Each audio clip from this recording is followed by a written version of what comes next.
പരിപ്പ് കറിയുടെ ഗുണം ഞാൻ പറയാവേ, നീ കേട്ടോണം. ഓണം അല്ലേ വരുന്നത്.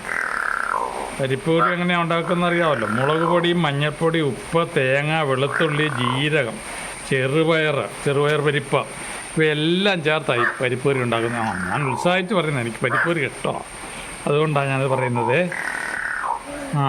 രസം എന്താണെന്നറിയാം, മധുരമാണ്, ലവണ ഗുണമുണ്ട്, ഉപ്പ് ചേർക്കുന്നുണ്ട്. ഗുണം ലഘുവാണ്, സിദ്ധമാണ്, മന്ദമാണ്, വീര്യം ശീതമാണ്, വിഭാഗം മധുരം, ദോഷകർമ്മം, പിത്തശമനം ഉണ്ടാകും. ചെറുപയർ പരിപ്പാണ് ഏറ്റവും ഉത്തമം. പിന്നെ സാമ്പാർ പരിപ്പ്, തോരപ്പരിപ്പ് ചേർക്കും. ചെറുപയർ പരിപ്പ് കൂടുതൽ നല്ലതാണ്, വയറിനൊക്കെ നല്ലതാണ്. രോഗികൾക്കൊക്കെ ചെറുപയർ പരിപ്പ് ഉണ്ടാക്കേണ്ടതാണ്. അതാണ് ഞാൻ ഇപ്പം പറയുന്നത്. ഇത് വിശപ്പിനെ ഉണ്ടാക്കുന്നു, ശരീരത്തിന് പുഷ്ടി നൽകുന്നു. തോരപ്പരിപ്പ് കൂടുതൽ പാതകരമാണ്, എന്നാൽ സദ്യയിൽ നെയ്യ് ചേർത്ത് കഴിക്കുന്നതിനാൽ ഇതിൻ്റെ പ്രശ്നമില്ല. മാംസ്യം വളരെ കൂടുതൽ അടങ്ങിയിരിക്കുന്നതിനാൽ കുട്ടികൾ വളർച്ച കാലഘട്ടത്തിൽ നല്ലതാണ്.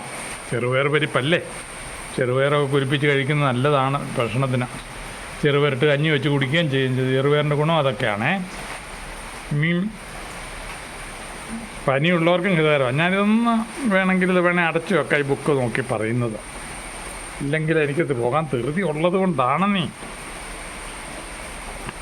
ആമവാദത്തിന് ഉത്തമമാണ്.